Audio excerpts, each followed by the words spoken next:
Howdy guys, we're here with the folks who made a very cool hack at the Disrupt Hackathon in San Francisco this year. This is Sirious Margarita, is that what they call it? Yeah. So, it's a margarita maker that does what? It's a margarita maker which is controlled by Siri. Okay. So, let's say you want a margarita, you don't want to approach the machine and press the Sure, button. you never want to approach the machine. Yeah, you just These tell things Siri, are very like, skittish. Yeah, exactly. So you just tell Siri, like, Siri, tell the margarita maker to make me a margarita. Which And is, I think that's one of the goals. That's one of the singularity goals. Exactly. We have self-perpetuating computer machines, gray goo, and margarita makers that are controlled through Siri. Perfect. So we're very close to the future. All right, so why don't you demonstrate this, how this works? Sure. So what I'll do is first I'll say, talk to Siri.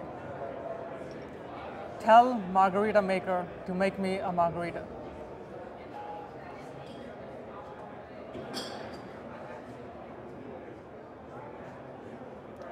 So it's prepping a message Yes. to the margarita maker. So this is actually going to send a text message to our Google App Engine system. It's written in Python. There we go. And we have I think we missed it. Do we need to do it again? Yeah, you can do it again. Yeah. Oh yeah. Tell margarita maker to make me a margarita. It looks like there's room for two in there. Yeah, there's another. This is a double.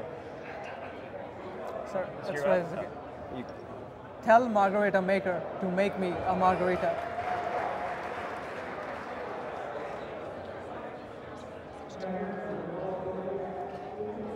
So he's sending the text now. Wait for it. it's really the most amazing thing I've seen all day. Yeah, so there are a lot of software projects out there, but it's not every day that you have something that produces booze. yeah. And the thing is, there has been a lot of innovation in social networks, social interactions. So we thought, like, why not disrupt the first level of social interaction, alcohol? Which is alcohol, which it really Yeah. is. So what makes it easy now to make these hardware projects? Because this is, historically it's always been services, and all of a sudden you guys are able to make a freaking margarita maker that answers text messages. What's the improvement in technology to be able to do this?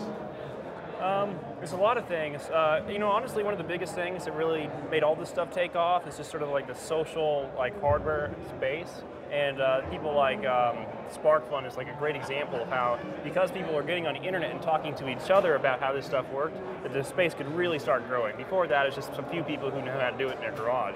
And so now, it's easier to learn than ever before, and I think that's sort of the first step. And also there's some technological advantages too. Obviously, having a Wi-Fi module, you can program from the internet in a really simple scripting language that'll actually push your app to the device without having to worry about it. Turn that around so we can easier. see what the, I mean, this looks like a very dangerous system regardless. Yeah, so there's 120 volts hanging out the side. Yeah, sure. that's what you want at the party. So that's a little breadboard. You have the electric Yeah, the electric imp on the back there, and it just actuates the motor and turns it, which is nuts. So there's a motor way up here in the front, and it's controlled by a little speed controller. And then there's also two relays to control the actual blender. So you can do an entire mix, or you can just pour one cup. And a manual override in the event the Siri screws up. Yeah, absolutely. All right, ladies and gentlemen, welcome to the future. This is Sirious Margarita. Thanks for watching.